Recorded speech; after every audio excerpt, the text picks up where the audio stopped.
जय श्री कृष्ण। आप सभी को ज्येष्ठ मास के 24वां दिन की ढेरों शुभकामनाएं। और आज हम सुनेंगे ज्येष्ठ मास अध्याय 24 की पवित्र कथा। इससे पहले आपने हमारे चैनल पर ज्येष्ठ मास के पिछले अध्याय की पवित्र कथा सुनी थी। भक्तों, ये संसार बड़ा विचित्र है। जो व्यक्ति विनम्रता को धारण करता है, देवता भी उसके चरणों का सम्मान करते हैं, और जो अहंकार को अपने हृदय में स्थान देता है, उसका वैभव, उसका तेज, उसका सम्मान और उसका ऐश्वर्य देखते ही देखते नष्ट हो जाता है। शास्त्रों में कहा गया है कि अहंकार वो अग्नि है जो सबसे पहले उसी व्यक्ति को जलाती है जिसके भीतर वो उत्पन्न होती है। इसी कारण स्कंद पुराण और महाभारत के वन पर्व में एक अत्यंत मार्मिक प्रसंग मिलता है, जिसमें एक ऐसे राजा का वर्णन है जो अपने पुण्य, तप और धर्म के बल से इंद्रासन तक पहुंच गया था, परंतु उसी राजा का घमंड उसके लिए ऐसा विनाश लेकर आया कि उसे पृथ्वी पर अजगर योनि में भटकना पड़ा। वो था महान चंद्रवंशी राजा महूष। मेरे प्यारे दर्शक बंधुओं, ज्येष्ठ मास स्वयं भगवान विष्णु को प्रिय माना गया है। इस मास में प्रातः काल स्नान, सूर्य नारायण को अर्घ्य, जलदान और भगवान श्री हरि का स्मरण मनुष्य को विनम्रता प्रदान करता है। क्योंकि जब मनुष्य अपने जीवन में ईश्वर का स्मरण छोड़ देता है, तभी उसके भीतर अहंकार जन्म लेता है।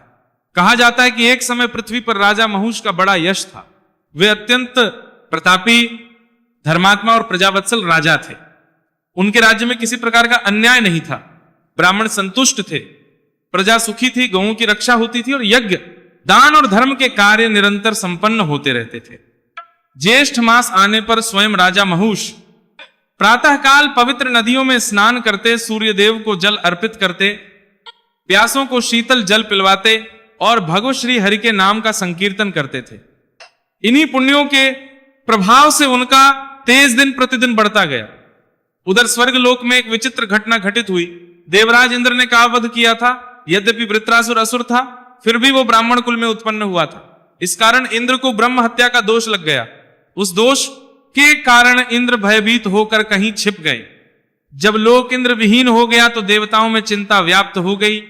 असुरों का भय बढ़ने लगा। देवगण, महर्षिगण और स्वयं बृहस्पति चिंतित हो उठे। वे सभी ब्रह्मा जी के पास पहुंचे और बोले, प्रभु देवराज इंद्र अदृश्य हो गए हैं। स्वर्ग का संचालन बिना इंद्र के संभव नहीं है। अब क्या किया जाए? ब्रह्मा जी कुछ देर ध्यान मग्न रहे।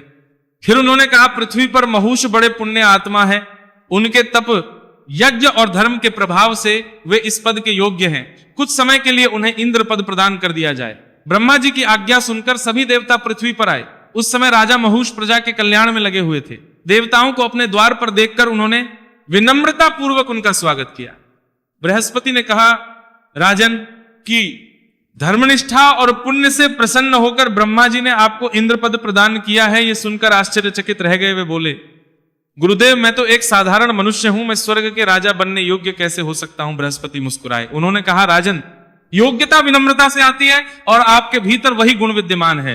राजा ने हाथ जोड़कर भगवान विष्णु का स्मरण किया और बोले, यदि ये देवताओं की इच्छा है तो मैं इसे ईश्वर की सेवा समझकर स्वीकार करता हूं। इस प्रकार राजा स्वर्ग लोक पहुंचे। उनके आगमन से स्वर्ग में फिर से व्यवस्था स्थापित हो गई। गंधर्व गान करने लगे, अप्सराएं नृत्य करने लगी और देवता प्रसन्न हो उठे। शुरुआत में बड़े विनम्र थे। वे प्रत्येक कार्य से पहले गुरु बृहस्पति का परामर्श लेते थे, ऋषि मुनियों का मान करते थे, भगवान विष्णु का स्मरण करते थे। परंतु भक्तों, जब मनुष्य के पास ऐश्वर्य आता है तब उसकी वास्तविक परीक्षा प्रारंभ होती है। धीरे धीरे स्वर्ग का वैभव महूष के मन को आकर्षित करने लगा। चारों ओर उनका सम्मान होने लगा। देवता उनके आदेश की प्रतीक्षा करने लगे। अप्सराएं उनकी सेवा में रहने लगी। गंधर्व उनके गुणों का गान करने लगे। ये सब देखकर उनके मन में धीरे धीरे अभिमान उत्पन्न होने लगा। जिस राजा का पहले भगवान श्री हरि के नाम से भरा रहता था, अब वो अपने वैभव को देखकर प्रसन्न होने लगा। ज्येष्ठ मास में जो राजा प्रातःकाल सूर्यदेव को अर्घ्य देता था, अब वो भोग विलास में अधिक समय बिताने लगा। भगवान विष्णु का स्मरण कम होने लगा। यही तो माया है मेरे प्यारे दर्शक बंधुओं। जब तक मनुष्य भगवान का आश्रय लेकर चलता है तब तक उसका तेज बढ़ता है, लेकिन जैसे ही वो अपने को अपना समझ बैठता है, पतन का मार्ग प्रारंभ हो जाता है। एक दिन महूष ने स्वर्ग की महारानी सची देवी को देखा। सची देवी पतिव्रता थी और देवराज इंद्र की पत्नी थी। उनका तेज और पवित्रता अनुपम थी। महूष का मन हो उठा। उनके भीतर वासना और अहंकार दोनों बढ़ने लगे। उन्होंने अपने सेवकों से कहा, सची देवी को संदेश भेजो कि अब मैं इंद्र हूं, इसलिए उन्हें रानी बनना चाहिए। ये सुनकर देवता भयभीत हो उठे। सच्ची देवी के हृदय में पीड़ा उत्पन्न हुई। उन्होंने मन ही मन भगवान विष्णु का स्मरण किया। आंखों में आंसू भरकर वे गुरु बृहस्पति के आश्रम में पहुंची। बृहस्पति ने उन्हें सांत्वना दी और कहा, देवी धैर्य रखिए, धर्म की रक्षा स्वयं भगवान करते हैं। सच्ची देवी ने पूछा, गुरुदेव मैं इस संकट से कैसे मुक्त हूं? बृहस्पति, समय आने पर अधर्म स्वयं नष्ट हो जाएगा। उधर महुष का अहंकार दिन प्रतिदिन बढ़ता जा रहा था। अब उन्हें अपनी शक्ति पर इतना गर्व हो गया था कि वे स्वयं को देवताओं से भी श्रेष्ठ समझने लगे थे। जो व्यक्ति कभी ऋषियों के चरणों में सिर झुकाता था, अब वही उनके प्रति सम्मान भूलने लगा था। इसी बीच ज्येष्ठ मास का पावन समय आया। स्वर्ग लोक के अनेक देवता भगवान विष्णु की आराधना, सूर्य उपासना और जलदान के महत्व का स्मरण कर रहे थे। नस्यगण कह रहे, इस पवित्र मास में अहंकार त्याग कर श्री हरि का भजन करना चाहिए, परंतु महुष इन बातों पर ध्यान नहीं देते थे। वे सोचते थे, मैं स्वयं इंद्र हूं, मेरे समान कौन है? मनुष्य जब ऐसा सोचने लगता है तभी उसका विवेक उससे दूर जाने लगता है। एक दिन शची देवी ने बृहस्पति के परामर्श से महुष के पास संदेश भेजा, यदि महाराज स्वयं सप्तर्षियों द्वारा उठाई जाने वाली पालकी में बैठकर मेरे भवन तक आएंगे तभी मैं उनका स्वागत करूंगी। ये सुनकर अत्यंत प्रसन्न हुए। उन्होंने सोचा, देखो स्वयं शची देवी मेरे वैभव से प्रभावित हो गई हैं। अहंकार ने उनके विवेक को पूरी तरह ढक लिया था। उन्होंने तुरंत सप्तचस्सियों को बुलाने का आदेश दिया। महर्षि वशिष्ठ, महर्षि कश्यप, महर्षि अत्रि, महर्षि भारद्वाज और अन्य करने लिए। महात्मा ऋषियों को यह आदेश सुनकर बड़ी पीड़ा हुई, किंतु लोक कल्याण और धर्म की रक्षा के लिए उन्होंने मौन किया। जब महर्षि अगस्त्य भी वहां पहुंचे तब सभी ऋषियों ने पालकी उठाई और उस समय स्वर्गलोक के अनेक देवता ये देखकर मन ही मन सोच रहे थे, आज अहंकार अपने चरम पर पहुंच चुका है, अब धर्म स्वयं अपना निर्णय करेगा। ऋषियों के कंधों पर रखी हुई वो पालकी धीरे धीरे आगे बढ़ रही थी। स्वर्गलोक के देवता मौन थे। गंधर्वों के वीणा के स्वर भी जैसे शांत हो गए थे। अप्सराओं के से निकलने वाले मधुर गीत भी उस दिन किसी अनिष्ट की आशंका से रुक गए थे, क्योंकि जिस दृश्य को देखकर तीनों लोगों के प्राणी विस्मित थे, वही दृश्य देवताओं के हृदय में पीड़ा उत्पन्न कर रहा था। जिन महर्षियों के चरणों की धूल प्राप्त करने के लिए देवता भी लालायित रहते हैं, उन्हीं ऋषियों को आज एक मनुष्य अपने वैभव के मध्य में सेवक समझ बैठा था। और भक्तों, यही अहंकार का सबसे भयानक रूप है। जब मनुष्य अपने उपकार करने वालों का सम्मान भूल जाता है, जब वो अपने से बड़े लोगों को तुच्छ समझने लगता है, जब उसे अपने पद और शक्ति के अतिरिक्त कुछ दिखाई नहीं देता, उस समय उसका पतन निकट आ जाता है। पालकी आगे बढ़ रही थी। महर्षि अगस्त्य का शरीर अन्य ऋषियों की अपेक्षा छोटा था, इस कारण उनकी चाल कुछ धीमी थी। वे तो तब के सागर थे, उनका पेज अग्नि के समान था। उनके एक श्वास में भगवान श्री हरि का स्मरण था। उनके हृदय में किसी के प्रति द्वेष नहीं था, किंतु राजा महुष का विवेक अब नष्ट हो चुका था। उन्हें केवल अपनी इच्छा दिखाई दे रही थी। वे शीघ्रता से सची देवी के महल तक पहुंचना चाहते थे। उन्होंने अधीर होकर कहा, जल्दी चलो, किंतु दस्युओं की चाल पहले जैसी ही रही। कुछ क्षण बीते, महुष का बढ़ने लगा। उन्होंने फिर ऊंचे स्वर में कहा, और तेज चलो। दस्युओं ने कोई उत्तर नहीं दिया। वे मौन भाव से अपने कर्तव्य का पालन कर रहे थे, परंतु जिस मनुष्य के भीतर अहंकार का विष भर जाता है, वो मौन को भी अपमान समझ बैठता है। का क्रोध अब अपने चरम पर पहुंच गया। उनके मुख से शब्द निकले, सर्प सर्प, अर्थात शीघ्र चलो। और इतना कहकर उन्होंने अपने पैर से महर्षि अगस्त्य को ठोकर मार दी। बस भक्तों, यही वो क्षण था जिसने स्वर्ग के इंद्र को पृथ्वी का सबसे अभागा प्राणी बना दिया। जिस महर्षि अगस्त्य के तेज से समुद्र शांत हो जाते थे, जिनके तप के प्रभाव से पर्वत झुक जाते थे, जिनके नाम मात्र से दुष्ट कांप उठते थे, उन्हीं महात्मा को राजा नहुस ने अपने पैर से स्पर्श किया। क्षण भर के लिए संपूर्ण स्वर्गलोक कांप उठा। चारों दिशाएं शांत हो गई। देवताओं के मुख पर भय छा गया। गंधर्वों के वाद्य रुके गए। अप्सराएं स्तब्ध रह गई। और उसी समय महर्षि अगस्त्य ने पालकी नीचे रख दी। उनके नेत्रों में अग्नि के समान तेज प्रकट हो रहा था। उन्होंने क्रोध से कांपते हुए स्वर में कहा, हे, तुझे अपने वैभव का इतना अभिमान हो गया कि तूने तपस्वियों को अपना सेवक समझ लिया। तूने अपने पद के मध्य में धर्म को भुला दिया। तूने काम और अहंकार के कारण अपने विवेक को नष्ट कर दिया। जिस मुख से तूने सर्प सर्प कहा और जिस पैर से तूने हमें अपमानित किया है, उसी के फलस्वरूप तू पृथ्वी पर सर्प योनि को प्राप्त होगा। जा अजगर बनकर हजारों वर्षों तक जंगलों में भटकेगा। महर्षि अगस्त्य के मुख से यह वचन निकलते ही पूरा स्वर्गलोक थर्रा उठा और उसी क्षण मनुष्य के शरीर से दिव्य आभा विलुप्त होने लगी। उनके मुकुट का तेज मंद पड़ गया। स्वर्णाभूषण धूमिल हो गए।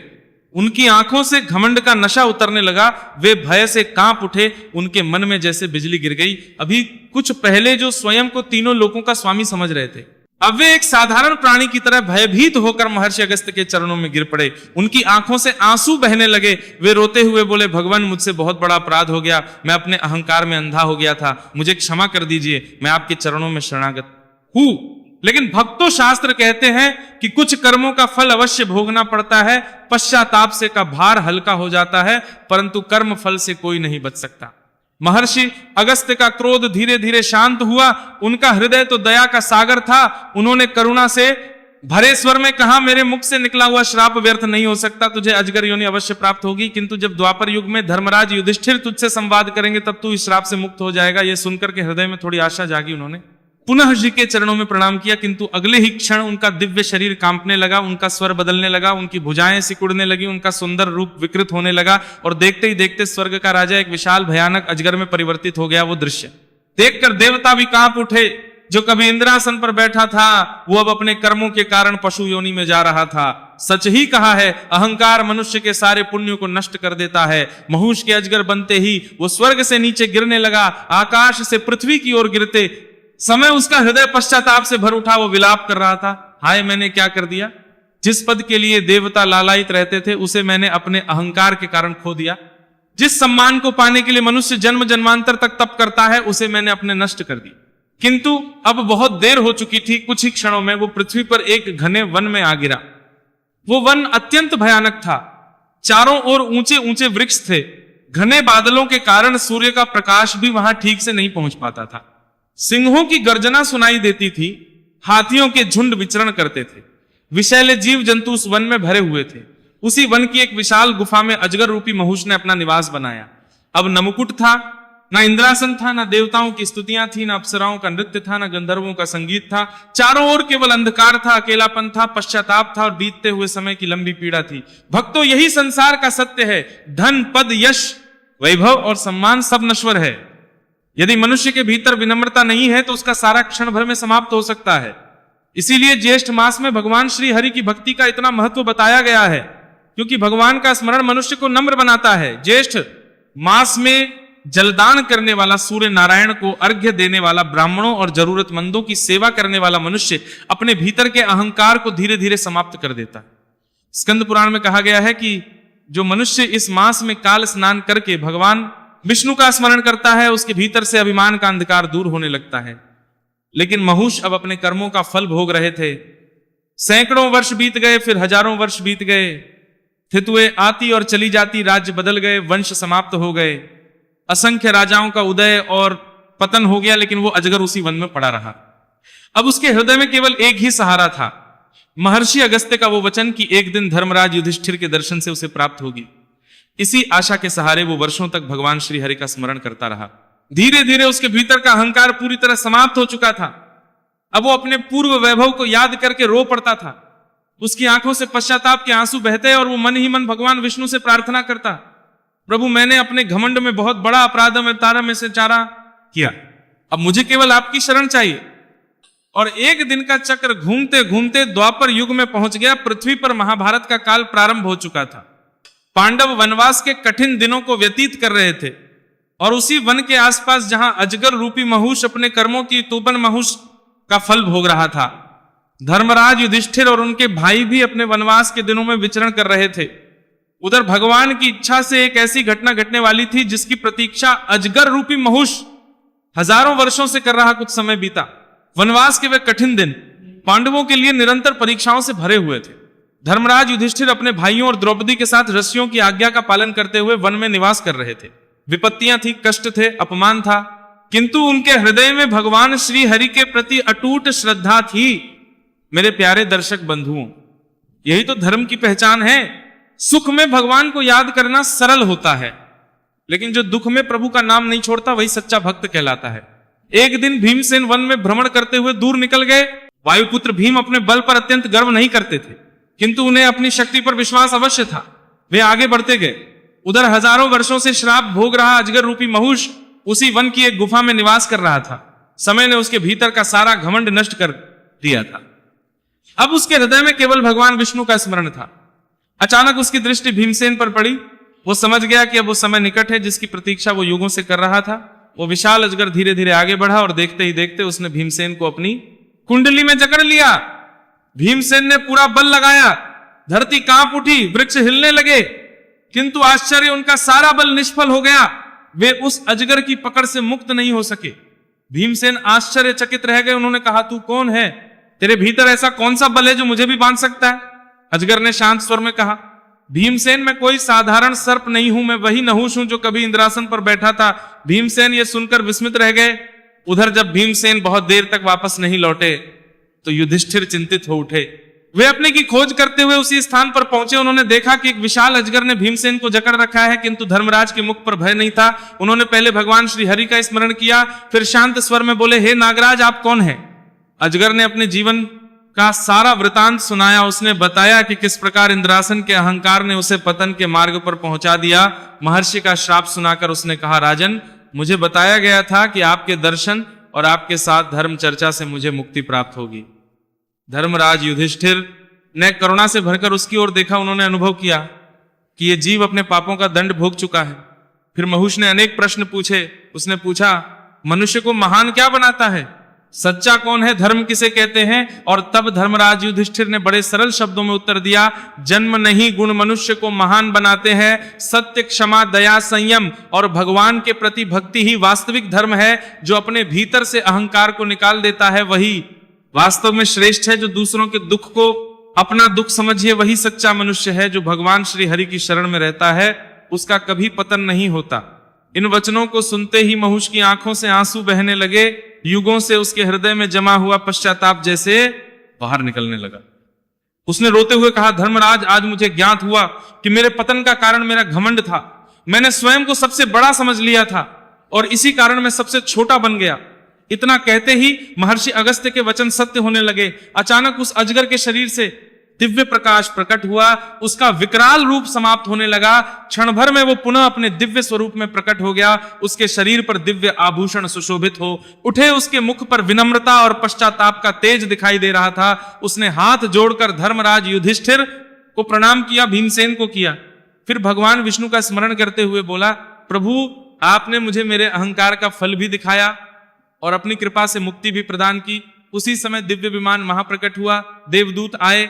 महुष ने धर्मराज युधिष्ठिर के चरणों में सिर झुकाकर कहा, राजन, आपने मुझे नया जीवन दिया है।